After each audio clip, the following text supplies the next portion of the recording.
La noche del 15 de octubre de 2024, el hombre que había tenido en sus manos la seguridad de Chile durante más de 2 años, apenas se vio frente al fiscal manifestó lo que cabía esperar de alguien bajo sospecha.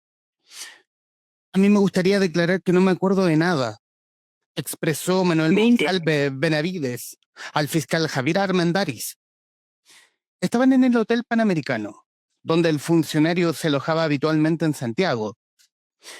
Un momento, señor Monsalve. Usted está imputado en una causa, respondió el fiscal y cortó el diálogo. No era el espacio donde los investigadores le tomarían la declaración. Tenía derecho a guardar silencio y a un abogado. Pero Monsalve insistió.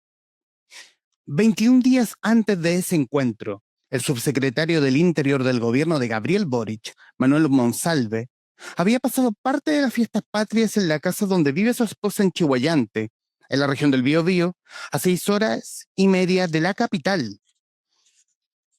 Regresó a Santiago la madrugada del domingo 22 de septiembre junto a sus escoltas de la Policía de Investigaciones al Hotel Panamericano, ubicado en el centro de la ciudad, a 2 cuadras exactas del Palacio de Gobierno.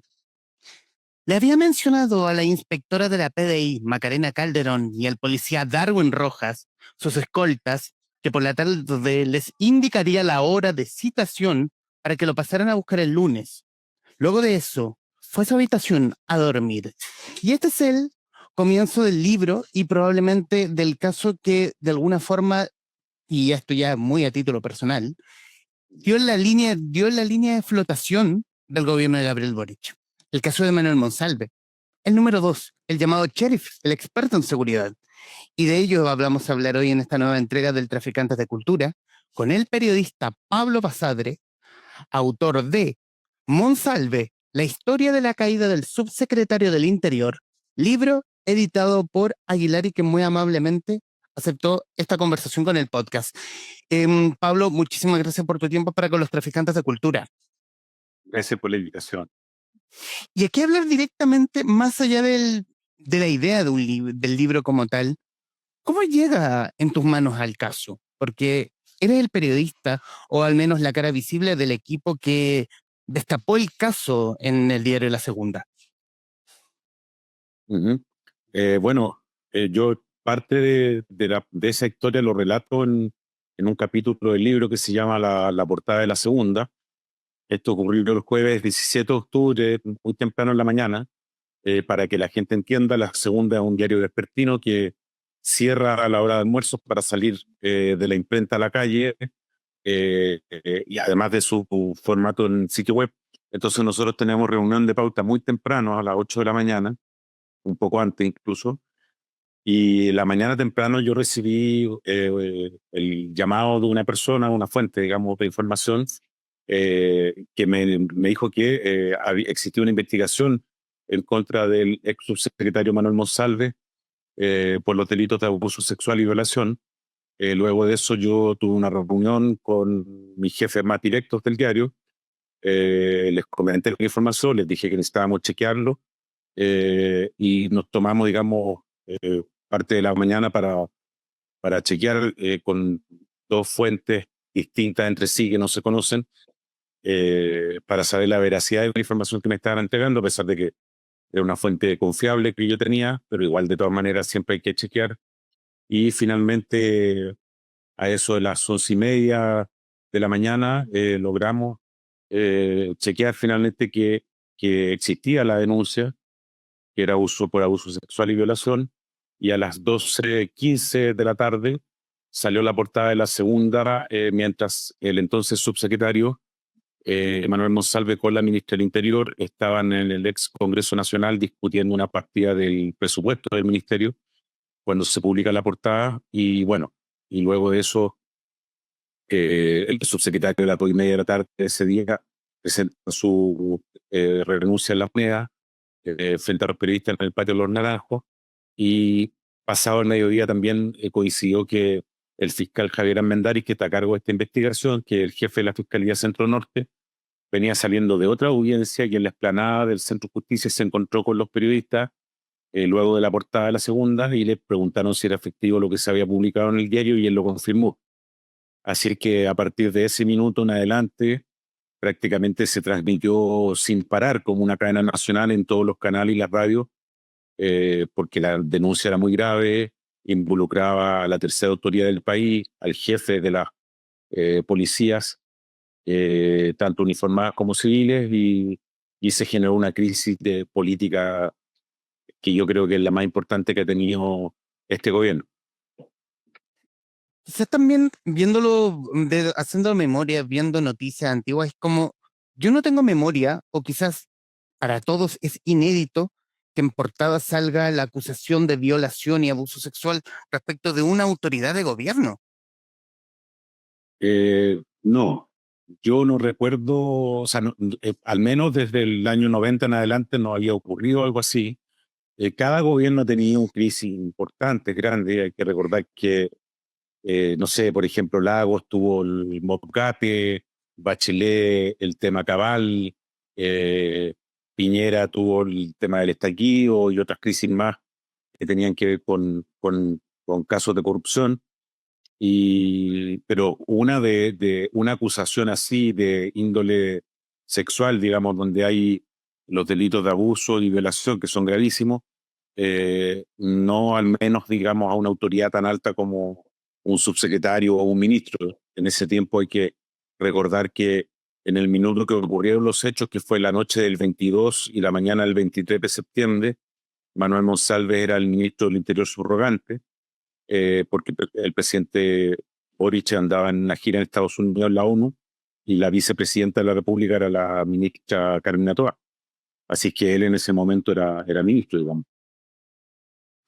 Y en ese punto, ¿cómo fue, bueno, tomando en cuenta la investigación para la segunda y ya irnos de cabeza al libro propiamente tal, ¿cuánto hubo de investigación fuera de ese golpe, el golpe noticioso, fuera, después del golpe noticioso? ¿Cuán difícil o fácil o peleagudo fue la investigación? Bueno, mira, fue bien complicado porque nosotros nos propusimos liderar el tema en la segunda. Para nosotros el tema siempre fue desde el punto de vista más político. Al comienzo del caso no nos metimos mucho en el tema de los delitos sexuales.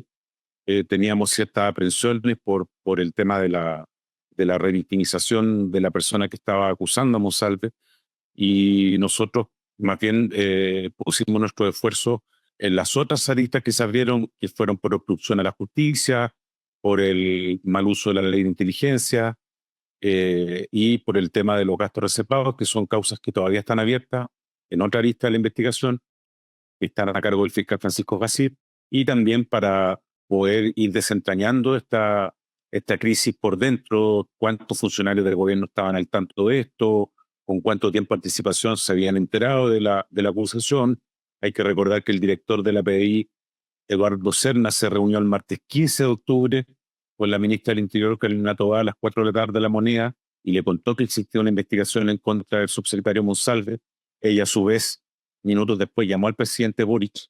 Entonces, desde el día que ellos supieron sobre el caso, que fue el 15 de octubre, hasta el 17, que fue cuando explotan en la segunda y sale publicado en el diario, luego de eso Monsalve presenta la renuncia. Entonces, en los días posteriores hubo 48 horas que fueron bien importantes para reportear, porque queríamos saber qué había pasado esas 48 horas, desde que ellos se habían enterado hasta que el caso había explotado en la segunda.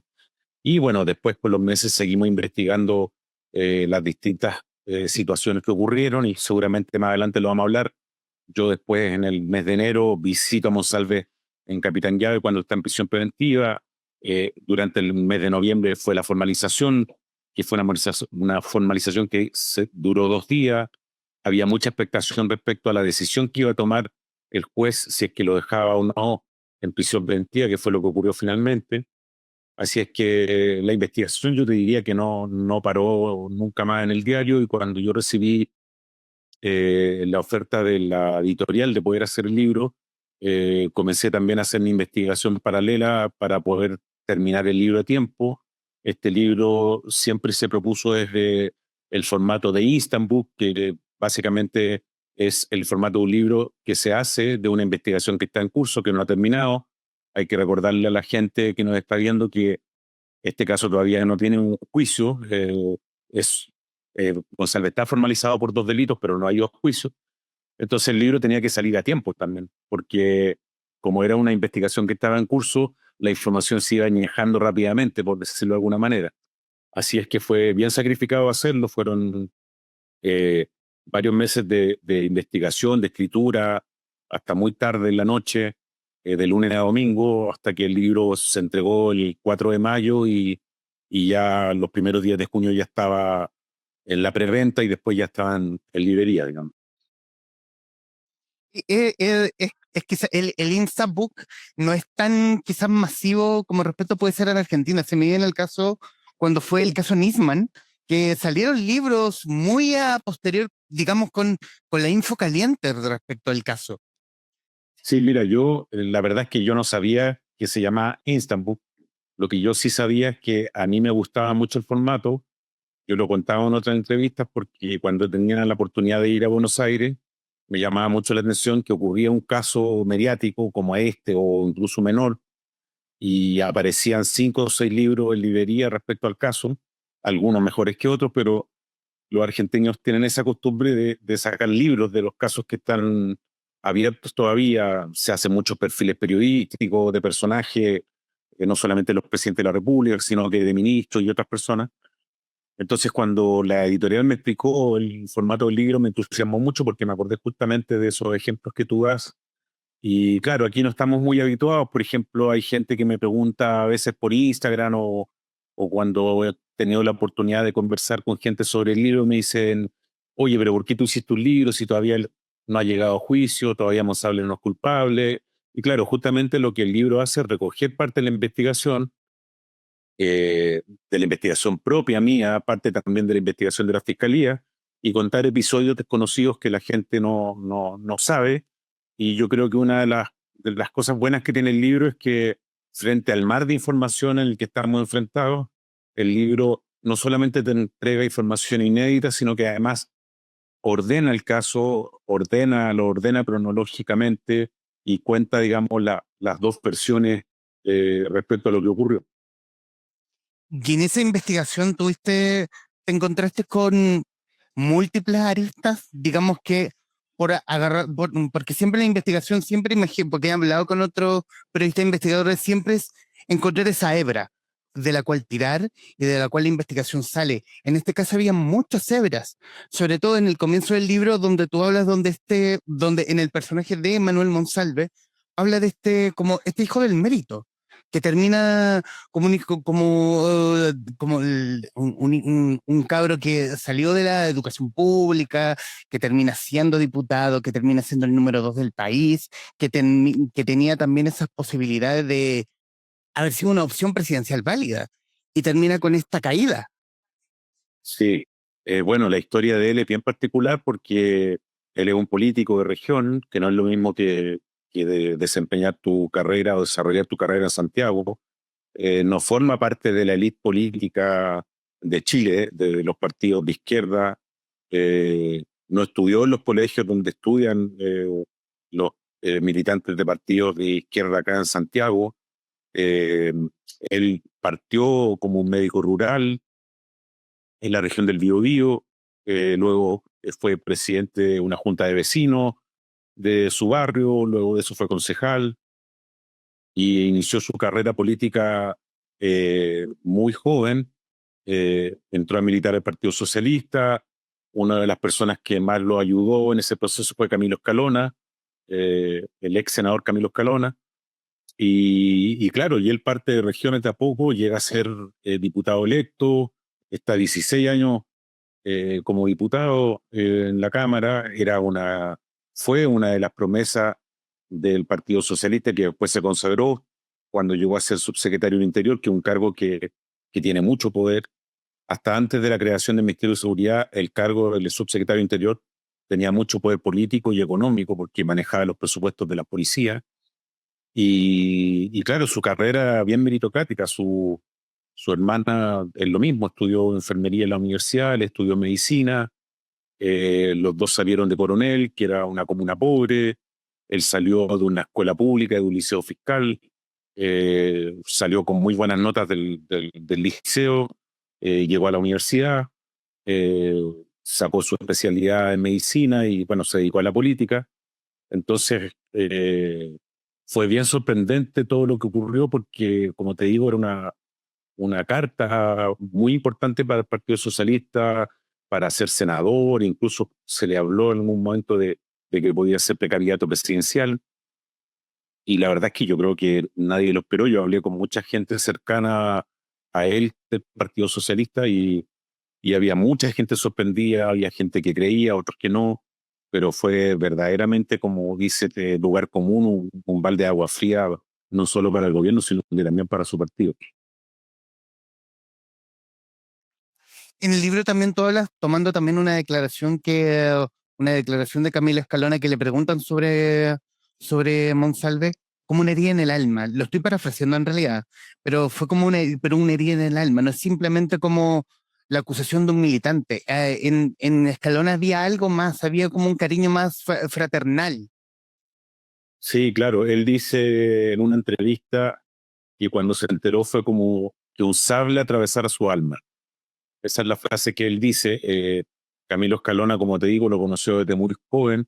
Eh, Cuando él estuvo candidateándose en el sur de Chile, eh, Monsalve se alojó muchas veces en su casa. Eran de la misma tendencia política dentro del PS, que era la nueva izquierda en ese momento. Entonces, realmente por él existía una admiración y un cariño bien grande y claro, hay personas que son amigos de él, como el ex ministro Osvaldo Andrade y otros militantes del Partido Socialista, como la ex ministra de Bachelet y jefa de gabinete de ella, Ana Uriarte, que públicamente lo han defendido. No se han referido respecto a si la persona que lo abusó miente o no, sino que simplemente dicen que ellos lo conocen desde muy joven y que no creen que él haya sido capaz de hacer algo así por lo que se lo acusa, digamos, que es lo que tiene que resolver la justicia en un juicio próximamente cuando la fiscalía decida acusar a Monsalve y presente los cargos frente a un tribunal.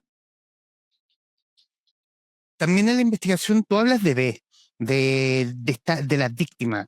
¿Qué encontraste de ella? Fuera de lo que ya, bueno, fuera de la noticia en la segunda, fuera de la declaración y las declaraciones a posterior, ¿qué encontraste de B?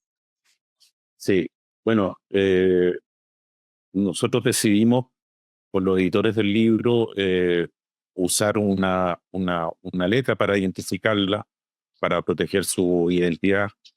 No quisimos ocupar las iniciales de su nombre, digamos, y decidimos ponerle B en el libro.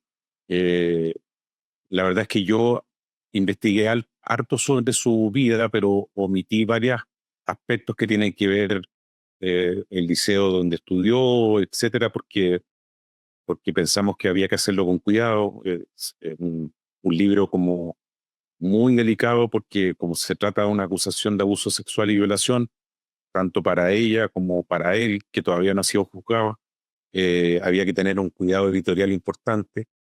Ella es una mujer joven de 32 años que vive en una comuna en la octava región, en la región del Biobío. Su padre fue un militante socialista que conoció a Monsalve en su primera campaña a diputado.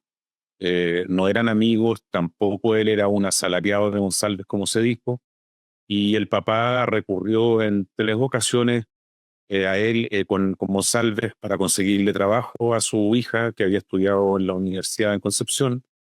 La primera vez fue el 2017-18, cuando intentó que pudiera trabajar en el Congreso cuando Monsalve era diputado, y después vinieron 2 oportunidades más cuando Monsalve ya era subsecretario del Interior, muchos años después, en el 2022 y 2023, y finalmente se concreta la posibilidad de que ella trabaje, primero parte en una división de la Subsecretaría de Interior y después pasa a formar parte del gabinete del subsecretario y se transforma en una especie de brazo derecho de él. En los WhatsApp que yo pude revisar, de los intercambios que ellos tuvieron. Era una relación casi como de jefa de gabinete. Ella veía toda la agenda, Monsalve recurría a ella permanentemente por asuntos laborales, y de ahí también se inicia esta, según los abogados, los primeros abogados de Monsalve, esta relación que ellos le llaman como una relación en formación, porque él sentía que esta persona, al responder con algunos emoticones de corazón en rojo, él creía que esta persona sentía alguna atracción por él y él también por ella. Ella, en su defensa, dice que no, que siempre pensó que esto era algo estrictamente laboral, y es más o menos esa es la historia de cómo se forma este caso, digamos. Ese es la génesis de todo lo que ocurrió. Ella, en la comuna donde vivía, en Curanilahue, era una comuna que formaba parte del distrito donde Monsalve era diputado. No es cierto que la haya conocido cuando era niña, esa es otra de las cosas que se dijo dentro de la investigación y que se publicó en algunos medios. Eso no era efectivo. Ellos se conocieron efectivamente en el 2017, por primera vez se vieron. Y claro, lo que sí, él conocía a su padre porque era militante socialista y porque el Curanilahue es una comuna pequeña. Sí.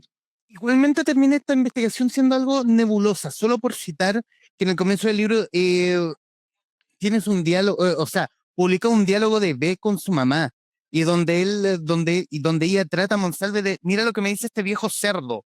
Ujú. Sí, bueno, eso ocurrió el 22 de septiembre, la tarde-noche, cuando ellos concretan la cita para salir a almorzar, a comer, digamos, más bien, al restaurante peruano en el centro de Santiago. Ella, lo que relata a su madre en la investigación, es que ese día, cuando estaban conversando con ella por teléfono, Monsalve le recuerda que van a salir a almorzar. Ella le dice, según su mamá, que no quiere salir con él, pero que es su jefe, que no le puede decir que no. Y ella, la excusa, ese día en Santiago llovió un poco, y por la excusa de que estaba lloviendo, pensaba que iba a poder, según ella, iba a poder sacarse la cita de encima, pero Monsalve le dice, no se preocupe, le mando un Uber. Y ella ahí le dice, mire lo que me escribe este viejo cerdo, no se preocupe, le mando un Uber, le repite el mensaje a Monsalve. Y a eso de las 6 de la tarde, Monsalve pasa por su casa en un Uber, efectivamente, y se trasladan al restaurante peruano ubicado en la calle Maquive, y llegan a comer al restaurante a eso de las 6:15 de la tarde. La comida se extiende por más de 4 horas, y luego viene el episodio de que caminan por el centro de Santiago, llegan a la dirección de San Francisco 22, donde toman un taxi, hacen un recorrido con bastantes errores porque el taxista declara que no le dieron bien las indicaciones, hasta que llegan al Hotel Panamericano en la calle Huérfanos con Rosa Rodríguez, donde Monsalve pernoctaba algunas noches de la semana porque él vivía en Viña del Mar. Su casa está en Viña del Mar, pero por sus razones de trabajo él se quedaba en ese hotel. Y bueno, y en la noche de los 22 y el 23 de septiembre en la mañana ocurren todos los hechos que ella denunció en la fiscalía el 14 de octubre del 2024. Conversamos con el periodista Pablo Basadre, autor de Monsalve, la historia de la caída del subsecretario del Interior, libro editado por Aguilar. Quiero irme a otra parte del libro, Pablo. ¿Hablaste hablaste con Manuel Monsalve? ¿Cómo se dio ese diálogo? Y ¿y él por qué acepta? Bueno, me lo han preguntado varias veces. Mira, yo tenía la intención de poder entrevistar a Manuel Monsalve para el diario La Segunda, donde trabajo, y a través de algunos militantes del Partido Socialista que lo visitaban en el Capitán Llaver cuando él estaba con prisión preventiva. Hay que recordar que ahora está con arresto domiciliario total en su departamento del Viña del Mar. Yo le mandé un mensaje si es que existiera la posibilidad de poder entrevistarlo, eh, y para eso tenía que entrar a Capitán Llaver una vez y conversar con él y presentarme porque no lo conocía y contarle la intención que tenía de entrevistarlo, y él aceptó la conversación. entré a Capitán Llaver el 1 de enero a las 2 de la tarde, el 1 de enero del 2025 a las 2 de la tarde. Llegué a un momento en que estaban todos los familiares del resto de los internos saludándose por el año nuevo. Tuvimos una conversación más o menos como de 40 minutos. Yo en esa conversación le expliqué quién era, le conté algo de mi trayectoria profesional. Él me preguntó qué yo pensaba del caso. Yo le dije que que no estaba casado con ninguna versión, que quería escuchar qué es lo que tenía que él decir respecto a las acusaciones y que quería hacer un trabajo lo más objetivo posible, apegándome a los hechos. eh, y para eso, para mí era importante hablar con él. Yo creo que eso le pareció bien porque después aceptó que yo lo fuera a ver en 3 oportunidades. Finalmente la entrevista no se concretó. El compromiso es que esos encuentros no se publicaran en la segunda, así que yo lo respeté. Por eso lo conté en el libro y no en el diario. Y tuvimos esos encuentros donde conversamos varias veces respecto a lo que él iba a declarar en la fiscalía. En ese momento todavía no prestaba su declaración. eh, y él me contó más o menos la reunión que había tenido con el presidente Boric el 15 de octubre en la noche en La Moneda. Me contó la historia o la versión que él tenía de cómo esta persona había llegado a la subsecretaría del Interior, y una serie de otros detalles, digamos, que yo respetando lo que él me pidió, no lo difundí en el diario. Y en una de las visitas también le conté que estaba preparando un libro porque justo me había llegado el ofrecimiento de la editorial. Así que también me pareció correcto contarle que estaba haciendo un libro para que él tuviera la libertad de seguir decidiendo o no, sabiendo que yo estaba escribiendo un libro. Él accedió bueno, la entrevista todavía la estoy esperando porque no se concretó nunca la pudimos hacer. Eh, y ahora el caso ha seguido en desarrollo, se han seguido tomando declaraciones. Hay un informe muy importante que se tenía que terminar, que ya se terminó, que era el informe del Centro de Atención de Víctimas de la Policía de Investigaciones, conocido por sus siglas CABAS, que es un peritaje que encargó el juez Mario Cayún, que estuvo a cargo de la formalización, y se han sumado otras declaraciones más, y además se abrió una vista nueva del caso que tiene que ver con una amenaza que, según la víctima, recibió de parte de un ciudadano uruguayo al que conoció meses posterior después de la denuncia a Monsalve. Así es que el caso todavía está, digamos, en desarrollo y no creo que vaya a juicio este año. Yo creo que, como se trata de un caso más político, esta es una opinión muy personal, pero creo que el Poder Judicial no sé si va a poner en agenda un caso que tiene tanto condimento político en un año electoral, con las presidenciales encima, qué sé yo. Y bueno, también los tiempos de la justicia son completamente distintos, sin que hay que esperar, digamos, que ocurra la acusación formal de la fiscalía y luego que se dé fecha para el inicio del juicio oral. Lo que te decía, lo que decía al principio de esta grabación, crisis más, crisis menos, pero de alguna forma el caso Monsalve, el factor Monsalve termina dándole la línea de flotación al gobierno. Por lo menos los entretelones de cómo la moneda lo sabía antes del golpe de la segunda y de cómo fue cayendo y cómo cayó tan rápido la figura de Monsalve. Sí, o sea, mira, cuando nosotros publicamos la información, por supuesto que sabíamos perfectamente que iba a traer eh, muchos problemas, no solo a él, sino que al gobierno y a la posición oficialista. Era una información delicada, como te conté al inicio, yo chequeé con más de 2 fuentes, 3 fuentes la información, y cuando explotó el caso, yo la verdad es que he tenido la oportunidad de sacar otros reportajes con harta repercusión, como lo hice, por ejemplo, con los videos de Catrillanca en CIPER en el 2018, o cuando publiqué las boletas de honorarios del ex ministro del Interior, Rodrigo Peñalillo, en medio del caso Soquimich, que le costó su cargo, digamos, en el gobierno, en el segundo gobierno de la Bachelet. Eh, yo tenía conciencia de que esto iba a remecer, digamos, la agenda y el escenario. No pensé que tanto, o sea, porque de verdad que fue una crisis muy grande.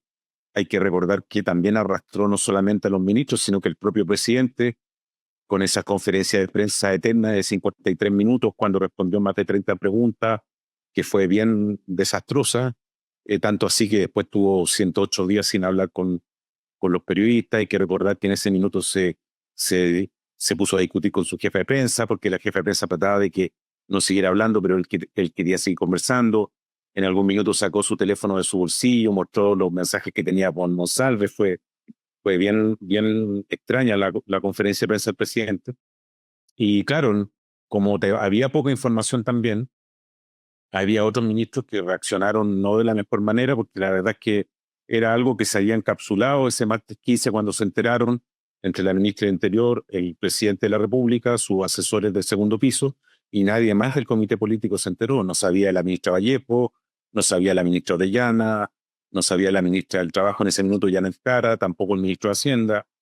Entonces, fue un golpe grande que yo creo que nadie está preparado como para poder salir a enfrentar a la opinión pública. O sea, yo creo que pagaron los costos de haber mantenido a Monsalve en el cargo durante 48 horas, a pesar de la denuncia que tenía a su contra, con una apuesta bien extraña de creer que no se iba a filtrar la información, eh, y además tener que responder preguntas, sobre todo en un caso que tenía una connotación sexual. Existía un abuso de una violación que una persona denunciaba, que además era una funcionaria de gobierno, en un gobierno que se había definido como feminista en campaña y luego cuando asumieron. Entonces, como yo lo digo en el libro, esta crisis llevó en el peor y en el momento menos pensado. Claro, una crisis que termina con una presentación de renuncia por parte de la ministra de la Mujer, de la cual no fue aceptada, porque eso hubiera significado el descabezamiento desde Toa hacia abajo. Claro, o sea, una de las cosas que yo cuento en el libro es que, no, que en ese minuto no se publicó en los diarios, es que la ministra Antonia Orellana llega desde un viaje a Ginebra el jueves 17 de la mañana, se va directo a la oficina del segundo piso, consulta si es efectivo lo de Monsalve. En el segundo piso le niegan la información, a pesar de que ya venía la portada de la segunda y ellos ya sabían de lo que se trataba. Se encuentra con el presidente en el segundo piso en La Moneda, se encierran en una oficina, conversan.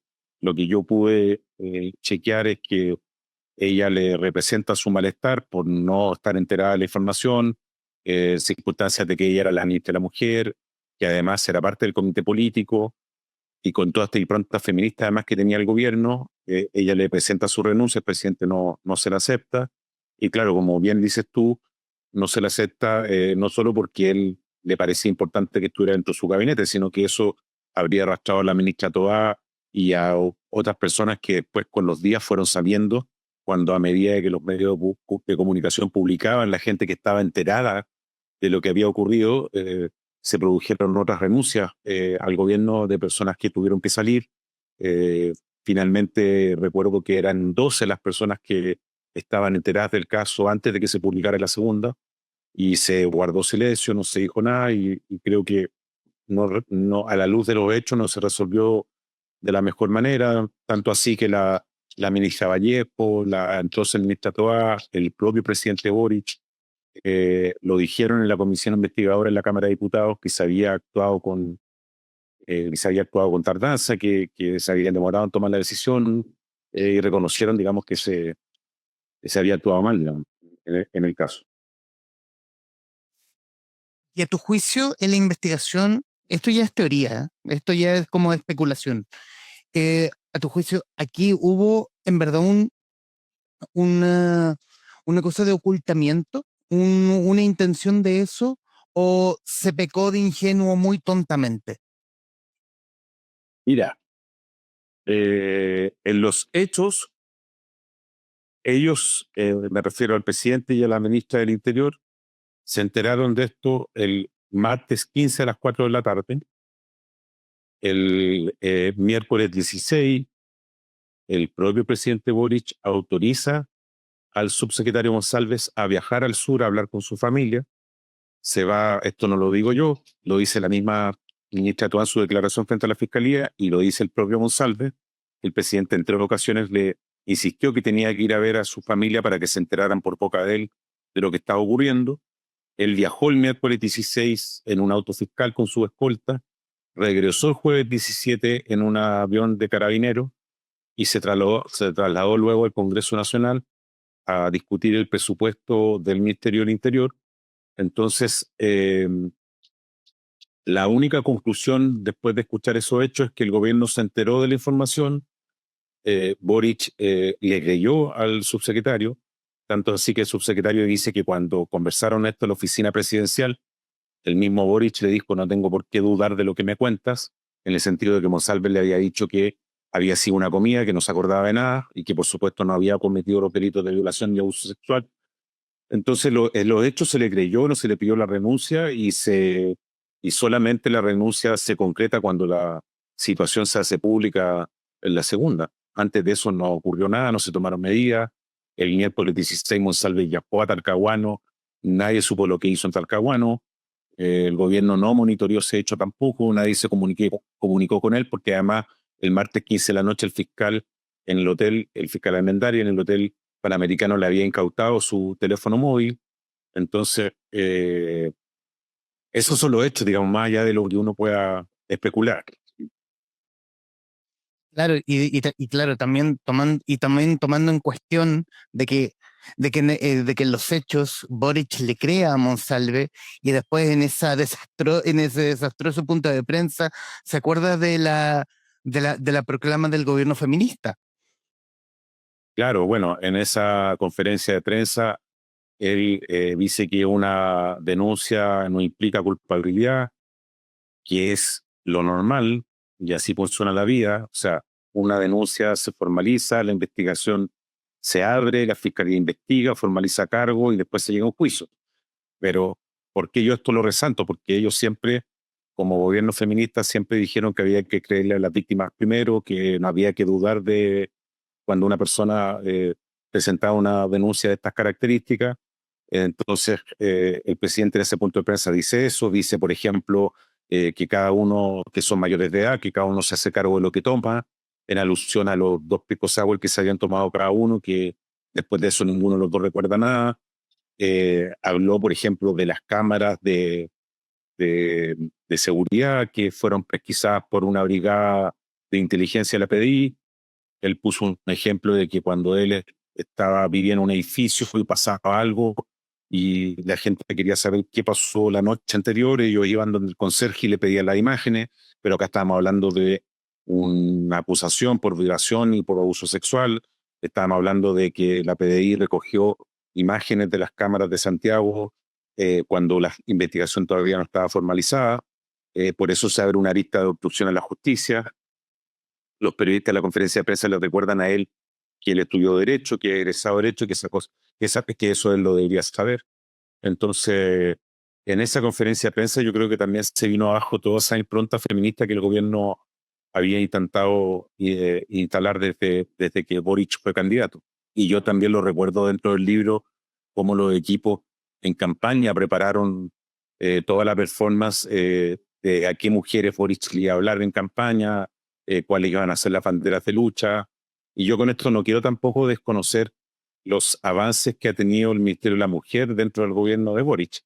Solo quiero decir es que esa impronta feminista, claro, en un relato político se vino completamente abajo cuando tú tienes a la tercera autoridad más importante del país acusado de violación y de abuso sexual en contra de una funcionaria, donde hay una asimetría de cargo, como lo dice el fiscal Armendáriz, la formalización, y una serie de otras cosas de las cuales ellos siempre se habían mostrado muy críticos, digamos, pero cuando les tocó a ellos, yo creo que lo enfrentaron de mala manera. En honor al tiempo que nos queda, ¿qué sensación te deja a ti la publicación de este libro, la investigación? Y si vemos esto como una serie de Netflix, es una temporada que se puede extender fácilmente a 2 o 3. Ahí ya es una visual mía. Pero ¿qué sensación te deja a ti como el autor de esta investigación? Mira, Como te decía en una parte de la entrevista, para mí fue muy importante porque es el primer libro que yo hago. Antes participé como coautor de un libro eh, de la Universidad Diego Portales, donde yo hice clase muchos años, que era el libro de los archivos del Cardenal, que eran los casos de la vicaría que se hizo a propósito de los 40 años del golpe. Pero este es mi primer libro, digamos, de investigación. Eh, Como te digo, fue bien vertiginoso el trabajo, fue muy agotador, con muchas horas de escritura diaria durante varios meses. Yo creo que la segunda parte de este libro a mí me encantaría hacerla si es que se llega a juicio y hay un veredicto. Creo que es inoficioso, o sea, yo podría seguir escribiendo todos los días del caso Monsalve porque pasan cosas todos los días, pero sí creo que tiene que tener un final y un final es con el juicio, digamos, terminado, sabiendo finalmente si la justicia va a decidir si Monsalve es culpable o no. Y la otra sensación con la que me quedé en la investigación que lo hace, la observación la hace la abogada querellante María Elena Santibáñez, pero yo también lo voy a comprobar, es el trato que recibió la persona que hizo la denuncia, que para el sistema de justicia es una víctima. Esto generó polémica en algunas veces que hay gente que la trataba de denunciante y otra gente que la trataba de víctima, y se pensaba que al decir víctima, uno automáticamente le creía a ella y no a Monsalve. Y yo siempre lo he aclarado, para el sistema penal chileno, ella es una víctima, no es una denunciante, porque ella ya presentó su denuncia, ya se formalizaron los cargos, como por ejemplo muchas veces uno escucha en la televisión que hay una persona que es víctima de un robo, efectivamente la condición penal de ella es víctima. Eh, entonces, lo que queda por ahora, digamos, es que se haya un juicio, que se llegue al final de esta historia y que finalmente la justicia determine si es que la investigación de la fiscalía es sólida como para llegar a un veredicto respecto a si Monsalve es culpable o no de los delitos que se le acusan. ¿Podríamos seguir escribiendo sobre Monsalve? Sí, pero creo que es importante que tenga un final también. ¿Qué más podría agregar? Bueno, en los minutos que nos quedan, Pablo, quiero darte las gracias por el tiempo. Eh, es una, es una gran investigación, es una historia rara, porque no es decir, es entretenida, sí, pero también estamos hablando de una acusación grave, pero también es una historia tremenda, tremendamente, uno política, uno también mirando también, es algo que, no, que hemos visto quizás hasta el hartazgo, pero también es una historia que no se va a terminar de contar, hasta lo que mencionas, hasta llegar al juicio y en un eventual veredicto si se le exculpa o no a Monsalve. Pablo, estos minutos finales son tuyos para que digas lo que gustes. No, sí, te quería hacer una observación porque me fue el hilo lo que estaba diciendo hace un rato, que una de las cosas que me llamó de la investigación, lo que me llamó la atención es el trato que recibió esta persona, que es la persona que hizo la denuncia. Ella ha declarado en 9 ocasiones frente al Estado, frente a organismos del Estado, frente a la Fiscalía, frente al Centro de Atención de Víctimas, frente a la Contraloría General de la República en el sumario que se está haciendo y que se lleva a cabo. Eh, ¿Por qué te digo esto? Porque el tema de la revictimización, en este caso, como que se olvidó un poco de parte de las instituciones del Estado. Justamente la ley Antonia se hizo, y uno de los puntos de la ley es que se tomen todos los recuerdos posibles para que esta persona que denuncia no tenga que concurrir tantas veces a contar la misma historia y volver a repetir el mismo relato y que sufra una nueva revictimización. La abogada Marilena Santibáñez se quejó de esto en la audiencia pública, dijo que su representada había estado de declaración en 9 ocasiones, y creo que eso también le juega en contra el sistema de futuras personas que ojalá no pase, pero que sufren eh, un ataque sexual, una violación o un abuso y se vean enfrentadas a las instituciones públicas y que las instituciones públicas terminen pidiéndole 8, 7, 9 veces que vuelvan a repetir el mismo relato, que debe ser muy difícil tener que contarlo una y otra vez a distintas eh, personas. Eh, bueno, yo básicamente lo que hago a través de esta entrevista, invitar a la gente a que compre el libro se sigue vendiendo en librería.